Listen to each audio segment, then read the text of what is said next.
places in the world. In Kumamoto Prefecture, 4 cities are working on smart cities. Efforts are being made to solve the problem of each region, such as agriculture, tourism, disasters management, medical welfare, and improve the attractiveness of the region. Being the local government covering wide range of area, Kumamoto Prefecture supports the realization of each smart city. We are going to work hard on the promotion of both semiconductor industries and digital advancement. Thank you for your kind attention. Thank you very much, Governor Kawashima. Next, I would like to invite the sole lady in our panel, Professor Mihoko Sakurai, to say a few words. Associate Professor Sakurai has an academic background in information systems and policy design. Her research interests focus on ICT utilization in local governments and local communities from the perspective of information systems. She's currently with the Center for Global Communications in the International University of Japan. Professor Sakurai, if you could just say a few words. Thank you. Yeah, thank you for your introduction. Hi, everyone. My name is Mihoko. As been introduced, I'm a researcher and my research area is management of information systems. And I'm doing research on how people use digital technologies in their everyday life. So firstly, I'm going to talk about the role of digital technologies from users' perspective. So what are the role of digital technologies and what are benefits that we can take? So I believe we can benefit from digital technology through personalized information and service provision.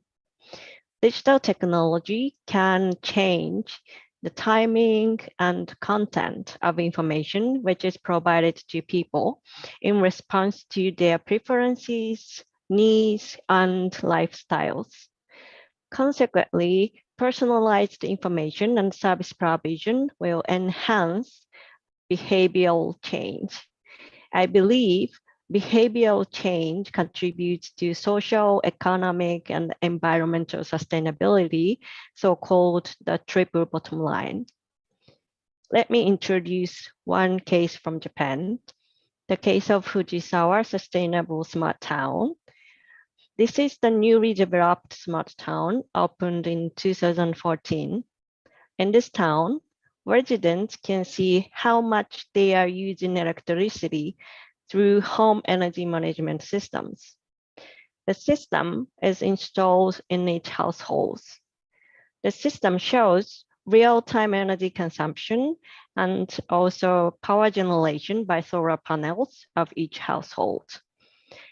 I interviewed one of residents of this town a couple of years ago and found visualization of power consumption actually raised residents' awareness of power and also money saving. Since interviewees moved to this town, their way of lives have changed to a more energy efficient lifestyle. Interestingly, the town development project has been led by the Japanese industry, Panasonic, in cooperation with local government. I strongly believe the role of industry and the collaboration with local government in smart city initiatives will increase and has more power in developing such initiatives. Then, this is my last comment. We should understand the importance of data and its sharing. According to the survey about digital government services I conducted last year, we found around 80% of respondents want personalized information and service provision. This was an online survey within Japan, and we collected around 400 samples. Personalized information and service provision are demanded, especially in an emergency situation. But such services are partially done in my country, as I introduced in the energy consumption case, but not yet familiar. So how could we make it more daily-based services? So user data must be utilized to provide personalized information and services to people. But this is a challenge we are facing.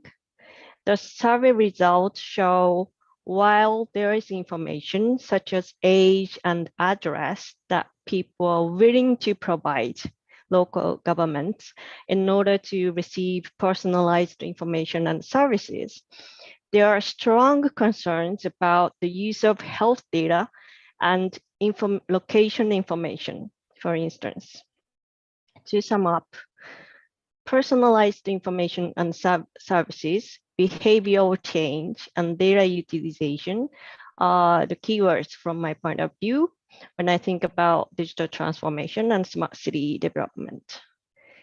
We shouldn't forget users' perspective, user-oriented digital technology implementation, because it's often overlooked, I believe. So that's all from my side. Thank you for listening. Thank you very much, Sakurai-san. Next up, we have Dr. Hendrikus Andy Simarmata. Dr. Hendrikus is president of the Indonesian Association of Urban and Regional Planners. And he has over 20 years of experience in research and consultancy in urban planning, sustainable urban development, and very importantly, for me personally, climate change adaptation. Pak Hendrikus, perhaps you could say something. Thank you, Susan. So basically what the issues that brought by our two panelists is also a similar phenomenon with the Indonesian cities. It's not only about how the government try to improve the services, the urban services to their people, but it's also changing what the daily, everyday life of the citizen. For example, beforehand, the planners deal with the citizen, but now we should witness that we call the netizen. It's not easy to find the agreement or the consensus among the netizen, because we don't know whether it is a real account or only the fake account. Yeah, so sometimes the government react to the viral issues, yeah, and that it becomes more and more challenging in the urban governance. So what we found so far that there are several policies that are trying to, let's say, to identify the fake account and try to validate the information. But again, I think we are entering the new phase of what we call the urban governance 4.0. So it's not only about what people see and feel, it's also about what people perceive from the images, from the news that circulated in the social media or in the other digital platforms. The second thing that maybe also interesting to be discussed here is how then the private sectors try to increase the efficiency both in the commercial or in the office supplies. Yeah, so COVID pandemic has altered the way that we work, the way that we study, the way that we are going to shop or to do shopping.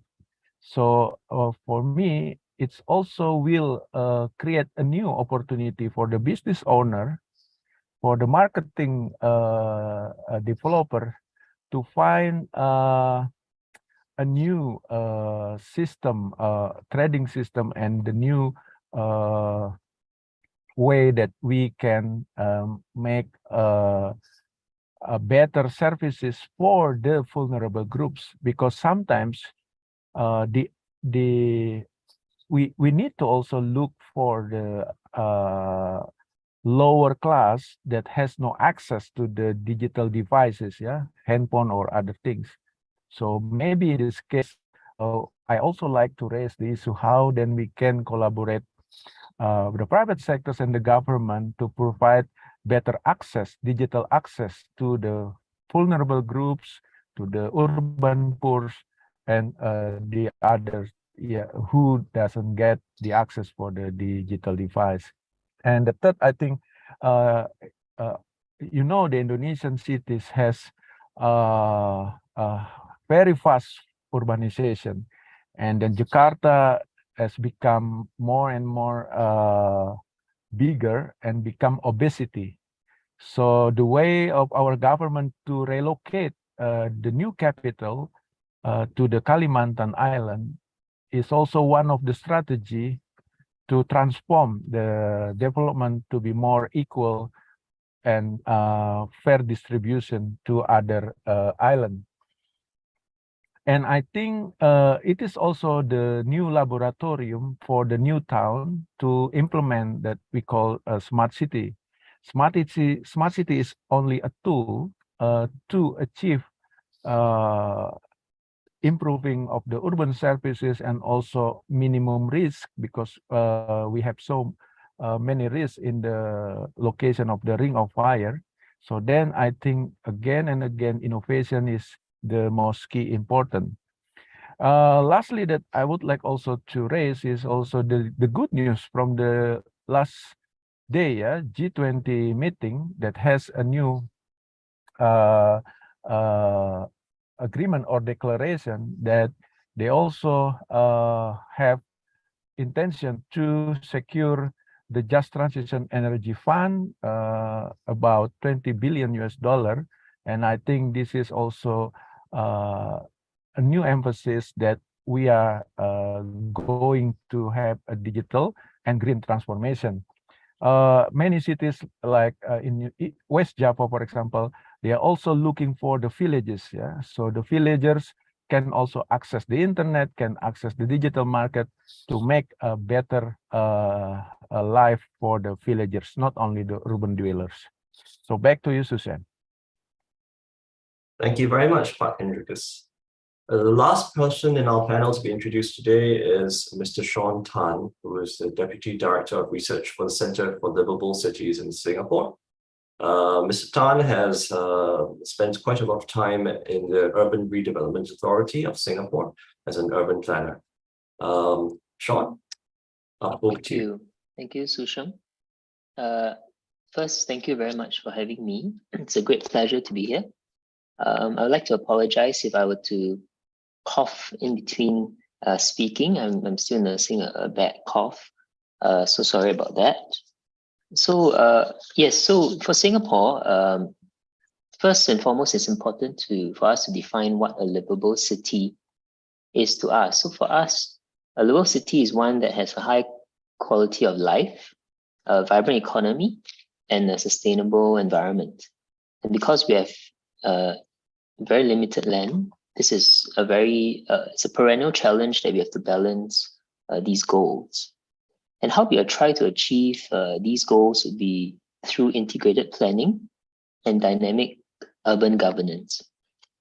To achieve this, given the challenges of limited land, we consistently look for innovative ideas and solutions to our challenges. So in this context, we recognize that technology is an integral part of our efforts.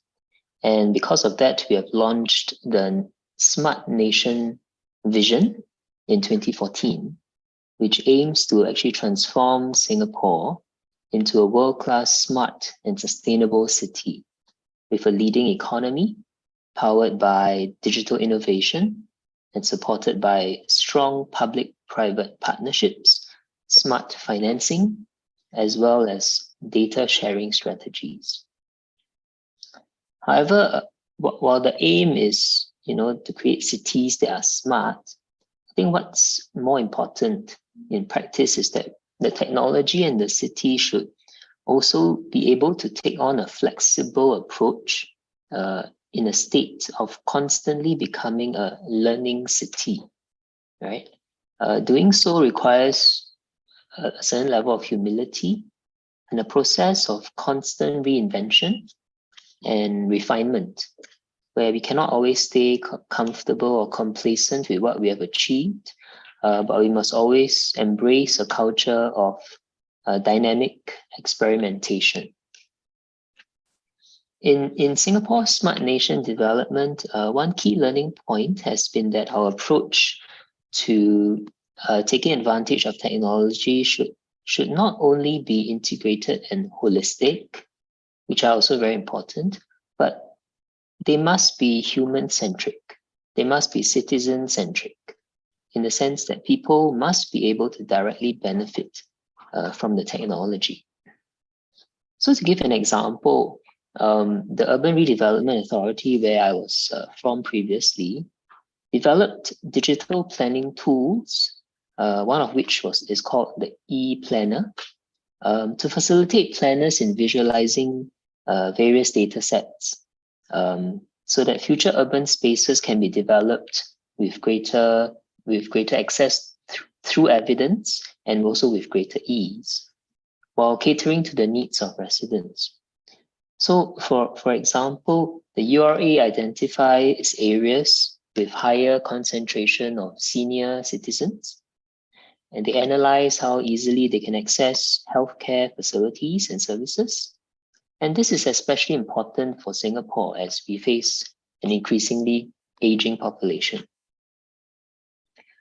This journey that we have been on is not without its challenges, such as overcoming the digital divide and inequalities in access to digital services, as well as building trust with citizens and businesses.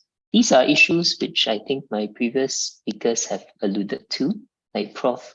Mihoko on the issue of trust with data, as well as Dr. Hendrikus when he talks about divides and how certain more vulnerable groups in society may not have access to digital services. To this end, the Singapore Digital Office was set up in May 2020 to further foster digital inclusivity and literacy.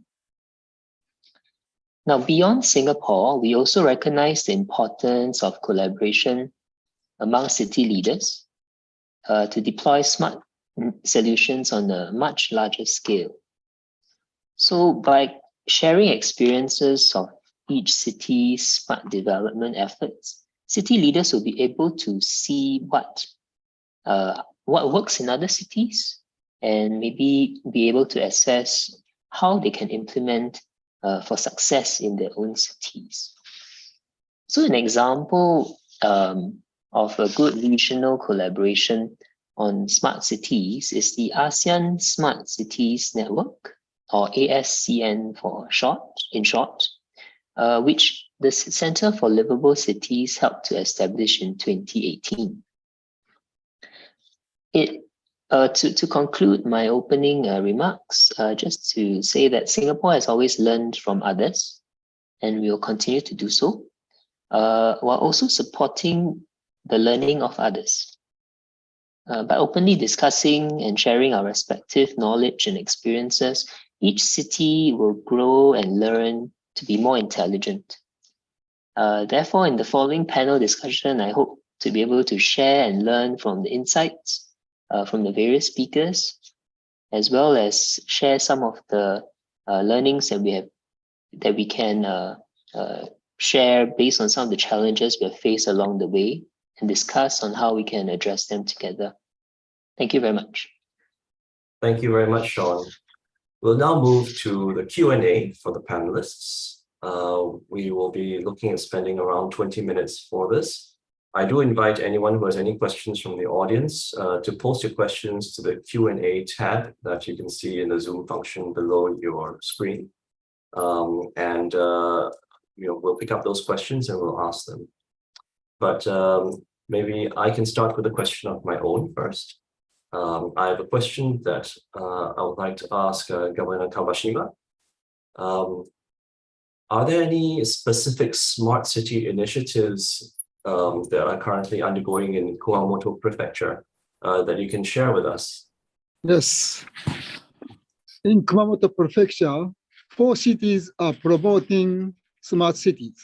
Each of them is implementing initiative that utilize digital data in fields related to lives of residents, such as healthcare, disaster management, and transportation. For example, in the healthcare field, attempts are being made to provide personalized health service by linking medical information from hospitals with various physical data from wearable device. In the transportation field, we operate shared taxi that utilize efficient AI-based dispatch routes. In this way, efforts to solve the regional issue using digital technology are progressing even in rural area, not only city, but this is very important for Kumamoto and also in Japan and in Asia too. Thank you. Thank you, Governor Kawashima. How about for the rest of our panel? Governor Kawashima has highlighted the use of digital data to improve healthcare and transportation services. What are your thoughts on these initiatives and how they have been implemented in Japan? Are there any similar examples or comparable approaches that you can see in other parts of ASEAN or indeed other parts of Asia?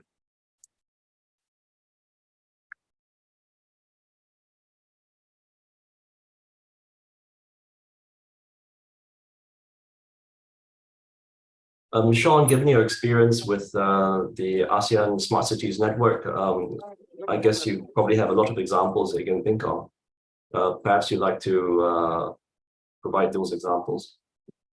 Yeah, thank you very much. I think maybe just a bit of a brief introduction of the ASEAN Smart Cities Network first. And after that, maybe I could give some examples of digital strategies in Singapore that was used to better the lives of citizens. The ASNC is a collaborative platform for cities to share best practices, exchange solutions, and discuss common problems, ranging from traffic management, infrastructure, waste, and energy. In total, there are 26 cities from 10 ASEAN countries that have been named pilot cities for this network. They include Singapore, Johor Bahru, Phuket, Yangon, Phnom Penh, and Vientiane. We have 100 companies and external partners and multilateral institutions. They are in the network to help kickstart practical and commercially viable projects. And we have also inked 33 partnership agreements between the cities and the private urban solution providers, multilateral financial institutions, and ASEAN dialogue partners relating to technology solutions for cybersecurity, built infrastructure, as well as quality environment. So I think trying to raise the profile for ASNC and call in for more greater support for this network. And I think so far what we have seen is that many of the solutions that have been trialed and tested have gone on to be scaled up at in various cities, despite the differentiated context across the cities. But because of the nature of experimentation, they were able to adjust the strategies accordingly based on context and scale up if it's applicable. And at the same time, this approach allowed for new ideas to be translated across boundaries much more easily. So that's the mindset and that's the approach that we would like to to encourage when it comes to innovation in the digitalization and in smart cities, in the smart cities framework. As part of Singapore's own efforts to push for smart and sustainable efforts, just like to raise an example that we have. We have many examples, but one of our newest housing towns, which we call the Tengah New Town, is planned with the green design principles and smart technologies, right? So similar to I think one of the new towns that Prof. Mihoko was mentioning before, where you have a smart town that was planned from the start. And the vision for the town is that, it would have, it will be green, it will be aided by smart technologies. The life of residents there would be facilitated with ease, and they have good access to services. So there will be automated trash collection system. The road networks will be designed to cater for autonomous vehicles and self-driving vehicles in future, as well as a centralized cooling system.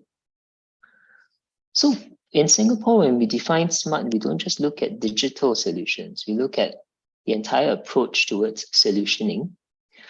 So the approach for Tengah Town is to also look at good design, that and through the use of technology, we can facilitate better design that can improve the lives of its residents. So for Tengah, the town is actually designed to be cooler, as the Housing Development Board collaborated with local research institute, A*STAR, to develop an integrated environmental modeler to study different environmental factors such as the solar heat gain, wind flow, air temperature, the combined effects to the surrounding urban landscape. And this modeler actually helps urban planners to design open spaces and optimize building layouts and orientation to promote natural ventilation within the town. So this is quite important, especially in Singapore's context, as it helps to mitigate the urban heat island effect. And this example helps to showcase the technology that can be harnessed in adaptation efforts to the effects of climate change for the built environment. So this is in the context of the example of a town where it's really a microcosm and a sort of a small laboratory where different solutions could be trialed and tested. And eventually, through a few years of monitoring, many of the solutions have done well, and they are being scaled up to not just within Tengah, but also other parts of Singapore. So I'll stop here. Thank you. Thank you, Sean. Pak Hendrikus, would you have any comparable examples to what has been described by Sean and Governor Kawashima with regards to Indonesia? Yeah, I mean, of course, the new capital is the new example of how the implementation of the smart city can be start from the zero. Again, in Indonesia, I think the most important is to improve the digital infrastructure first. That's the baseline, because we are, I think, one of the largest market. So the user or the tenants have no difficulties to access. To use the digital devices. But again, it is important to start from the zero. I think like this new capital. So what may be a little bit different is how our strategy to penetrate. Maybe to Japan and also to Singapore, they are focusing also, the most focus is on the urban dwellers. But I think in Indonesia, because we have urban-rural linkage are still strong, so we need also to strengthen and also to empower the digital literacy of the villagers, so then they can have better information, better access to the digital market. It's not also about the digital literacy, it's also about the financial literacy, how then they can use the financial technology, for example. So if they can sell their products, their fruits, their foods from the villages, they can encounter the digital market. And I think it will transform a lot about the supply chain of the food or goods from the village to the cities. So this is also a new, strategy for Indonesian, who also has, I think, more than 60,000 villages all over Indonesian archipelagic nation. So again, I mean, it's not comparable, of course, to Japan and Singapore, but at least what we encounter the same issues is how we can have better access for our people. So that's I think what I want to emphasize in this case. Back to you, Susan. Thank you very much, Hendrik, because I think you've raised a very important point about the fact that there will always be some people who struggle to deal with modern technology and with digitalization. And indeed, I think this is a common refrain that we're hearing throughout the course of this panel discussion. And we can also see that one of the key pillars on which Japan's own digital sustainable cities is founded on is to ensure that no one is left behind in this digital transformation. Are there any practical examples that we can use to try to encourage the older generation to adopt more technology, to become more familiar with modern technology and the digital age? Yeah, of course. For anyone to answer as well. Yeah, let me first to jump in. Yeah, I think the intergenerational linkage, from the family until to the neighborhood, the school, and so on, can be an intermediary agent for the elderly or the others thing.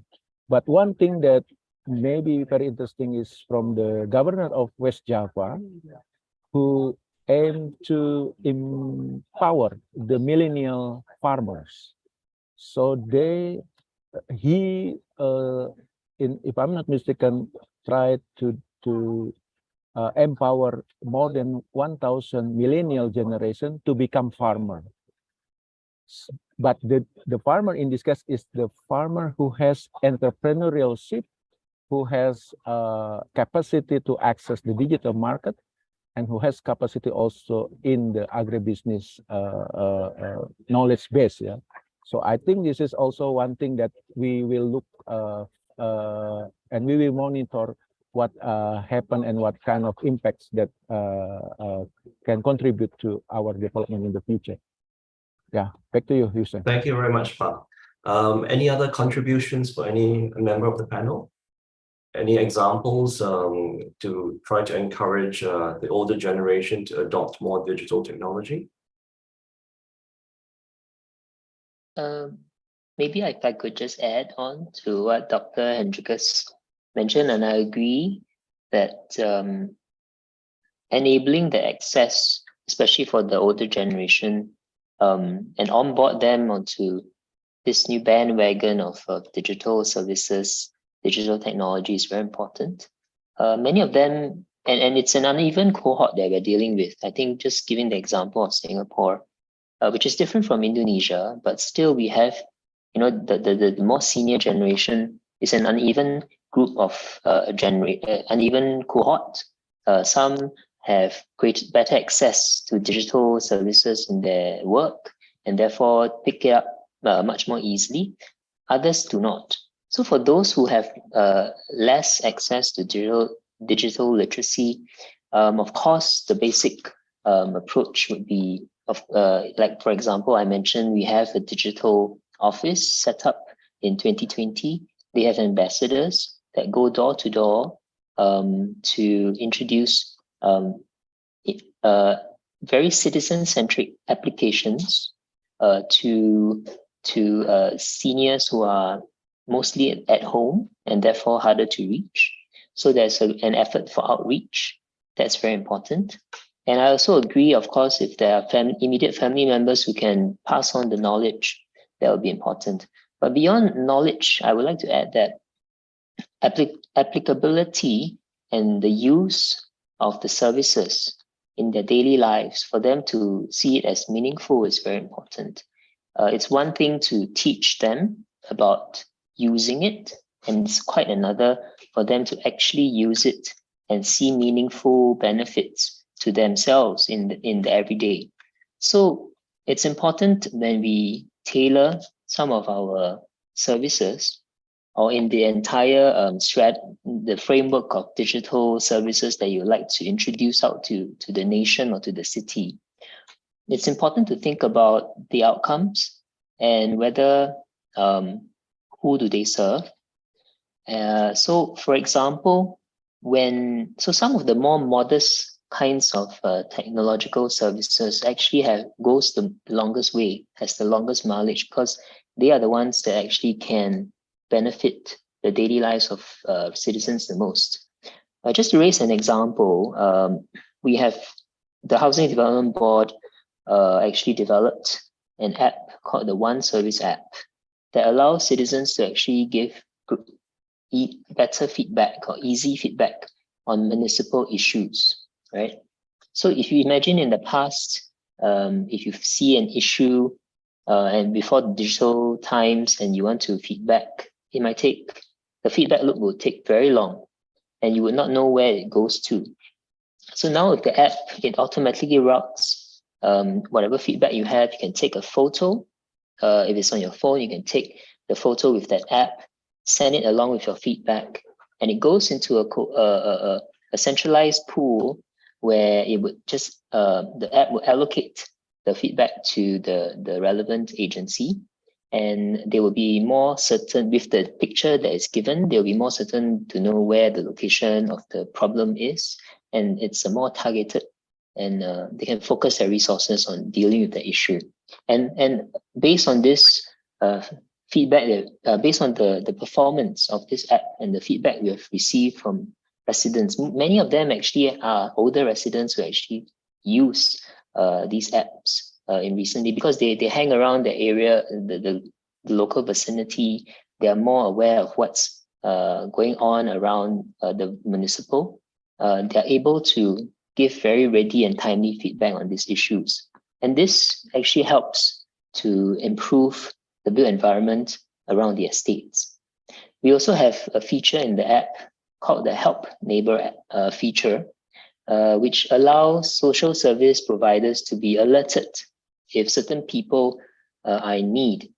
So what happens is that residents who wish to alert agencies do not need to remember which agency to contact. All they have to do is to submit the feedback via this Help Neighbor feature, and they will allow social service agencies to locate and reach out to persons who are in need, as long as you just geotag maybe the location, for example, in the feedback. So in such ways, the technological services have made it more convenient for agencies and citizens to collaborate, and also get more directly receive the benefits of the digital technologies. So I think through this way, over time, the senior generation, actually, when they get to see and experience the benefits, they're more likely to really embrace these changes. Thank you. Thank you, Sean. And I think that addresses one of the questions that was asked in the Q&A as well, about whether it's possible to bridge the generational gap in behavioral change. But I think just to point out that it's not just the older generation that sometimes needs to be educated on digitalization. I confess that I myself also struggle sometimes in trying to understand some of these new apps and new technology. And don't forget about me as well and my generation in terms of educating us. I don't want to leave out Professor Sakurai. I recall in your earlier opener speech, you were talking about the use of smart technology to basically try to identify better the needs of people. And there were certain issues relating to personal data, particularly around healthcare and vocational services. Do you see that there might be a sort of a bit of a contest, I suppose, between the need to balance people's privacy and this push towards more sustainable and smart city development? Yeah, thank you. Before answering your question, I have some comment on the previous topic, like elderly people's definitely. attitude towards digital technologies. I just conducted a different survey this year about how people, the people's attitude towards digital technologies and the digital society as a whole. Then it turns out we got a very interesting results.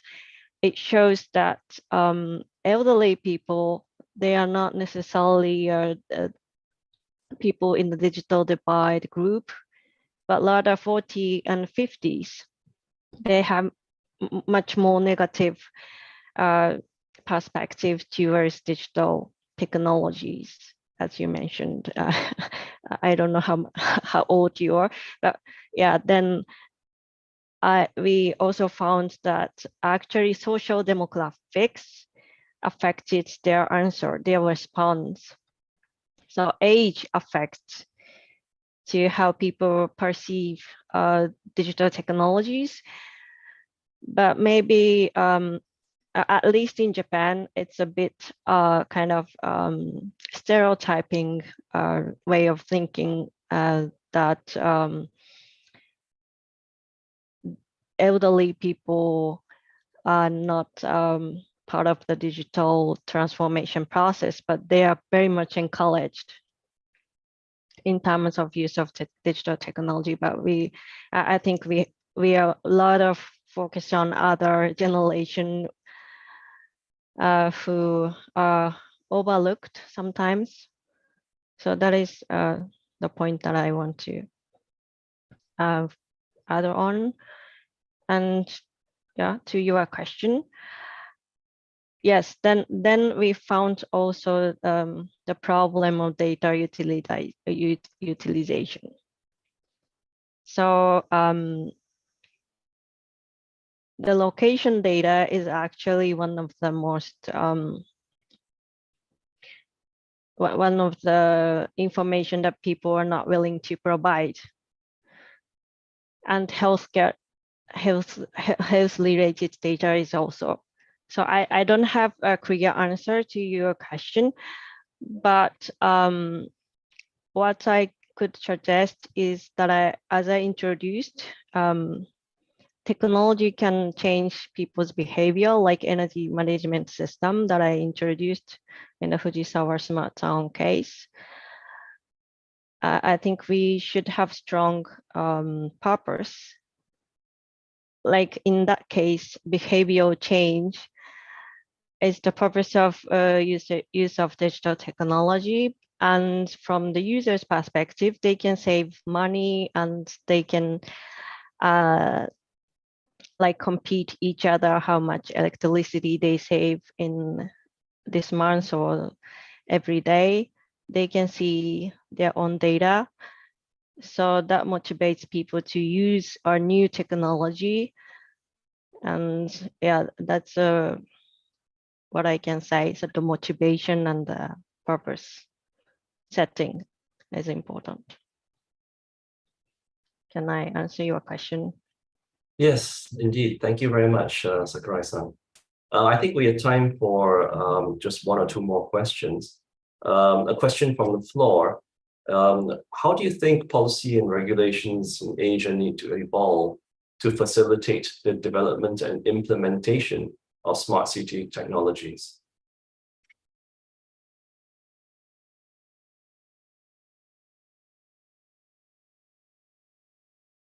Any member of the panel would like to comment on this question? Yeah, I think I can share a little bit about the enabling environment for the smart city take place in Indonesia. The first, I think, the new law that mentioned the privacy of data.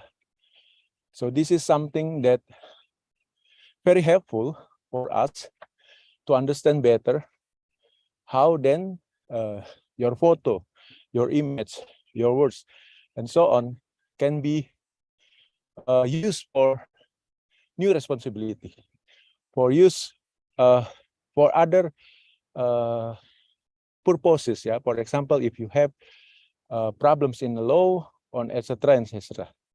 So I think this is a very important of making more and more policy and regulation on the digital data itself. It's not only about the data, but also the data providers. And the second thing, I think, is about the interchange data, yeah, from one provider to other provider. This is also something that really important for us in the future, because again, the new technology can, for example, make a face of myself, but it's not me. It's a artificial making process, yeah, of me. So I know that there are so many goods that come from the digital advanced technology, but we need also to be careful, and we need also to respect the privacy of our citizens. So that's my point. So Susan, back to you. Thank you, Pat. Would any other member of the panel like to add their own comments?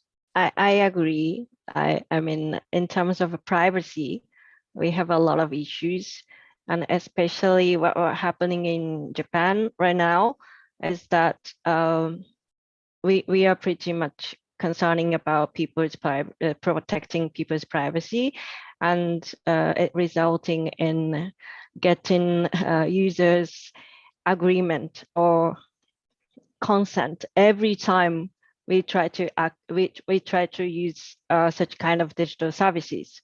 So every time we have to push yes to proceed to the next step of digital services. So that should be changed.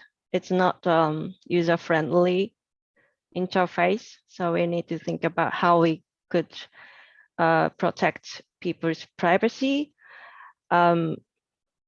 without asking their content all the time. Thank you. I agree, especially the new European laws that require cookies to be yeah, pressed yes to all the time. I think most of us just press yes and ignore it. It's just ignore. Yeah. Yes, indeed. Something like that. Well, I think we'll really only have time for one last question. I do apologize. I think there are now quite a number of questions in the queue, but we can only address one more.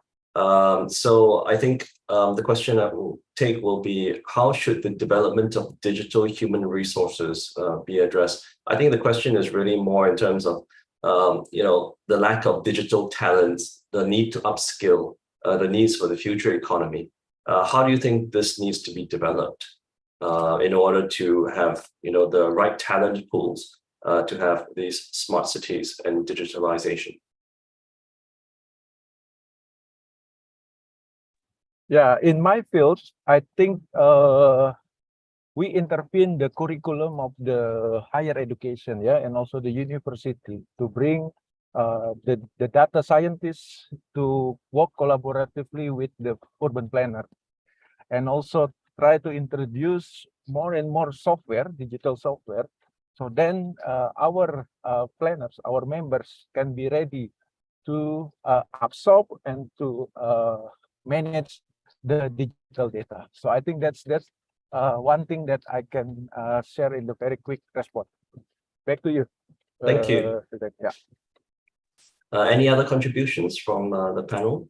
From my field, I'm thinking that from the management side, we are lacking of people. But when we say something like digital human resources development or educations, they tend to focus on having some educational programs to programmers or software engineers or something like that. So it's much more technology oriented, but we are really, I think we are missing management point of view, like what I introduced, like how people accept the technologies, something like that. Hey, thank you very much. I think we need to come to an end to the Q&A. Once again, thank you so much to our panel speakers for their contributions. Perhaps I'd now like to invite each of you in turn to provide some closing remarks. Perhaps we can start with Governor Kabashima. Today, I would like to express my thanks for being able to participate in such a meaningful forum. I was able to hear about the efforts and challenges of digital urban development, including smart cities in Asia. The digital technology overcomes constraint of distance and constraint of place and time, and is expected to eliminate disparity between regions. In addition, by utilizing variety of data, detailed service will be produced that's suitable for each individual. The final goal of my administration in Kumamoto is to maximize the total happiness of the citizens of Kumamoto. This applies to the basic principle of the SDGs, realizing a society that leaves no one behind. We hope that success of a smart city will lead to comfortable and reliable society that is close to people. Kumamoto Prefecture will continue to promote smart cities. Thank you. Thank you very much, Governor. Professor Sakurai, do you have any closing remarks? Yeah, thank you for having me today, and I enjoyed really to get different perspectives from different countries. And but actually, when we had a preparation meeting, we had a lot of discussions about private-public partnership collaboration, but we didn't have enough time to discuss today. So I hope we're gonna have some other future opportunity to further discussion on that point.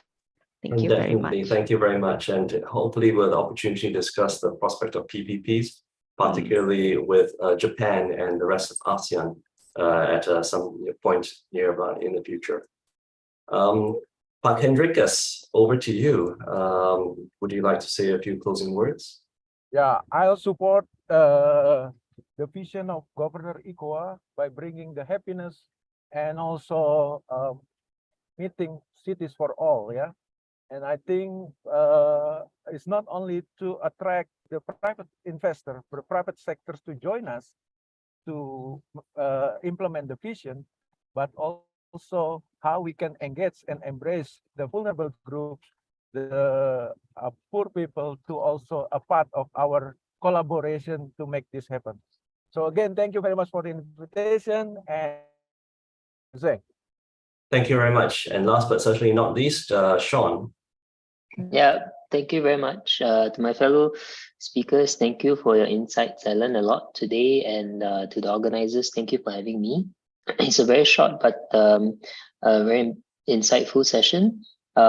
Just want to close by saying, in the light of the increasingly complex problems that cities face today, climate change, to technological disruptions, pandemics, resource disruptions, etc.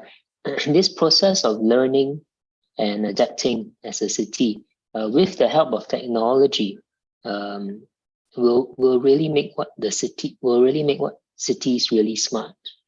But here the idea of smart is not just adopting and leveraging on technology for its sake, but to ensure that it is delivering good outcomes for its citizens, and also to democratize the benefits to as many people in the society as possible.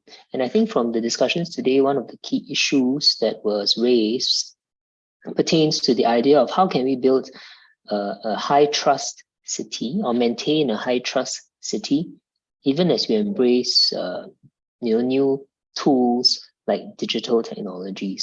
Because whenever cities embrace or society embraces new tools, there will be a certain level of mistrust and apprehension on the side of citizens, on the side of businesses, on these new tools. So how can we work together, come together to really harness the positives of the tool, and also use the tool to keep some of the risks at bay? So and of course, ensure that all the benefits are reaped by most people in the society. So I think that's the real challenge, and to maintain trust amongst its citizens rather than mistrust. Thank you. Thank you very much, Sean. And a big thank you to all of our panelists for a very insightful discussion this evening. Today, we've discussed some very interesting examples and models, and we've also identified some issues facing smart cities and sustainable urban development. We hope this discussion underscores that there are some common challenges faced by the economies in Asia, but also opportunities for potential cooperation between countries, such as through public-private partnerships, and indeed through more dialogues such as this one. The full live video of today's session will be available on YouTube after the event. You can use the link that was shared ahead of today's webinar, or search for the Singapore Institute of International Affairs on YouTube and visit the live tab. Thank you once again for joining us today, and we hope to see you at future SIAA events. Thank you. Thank you all. Thank you very Thank you. much. See you again soon. Bye. Bye-bye. Thank you. Bye-bye.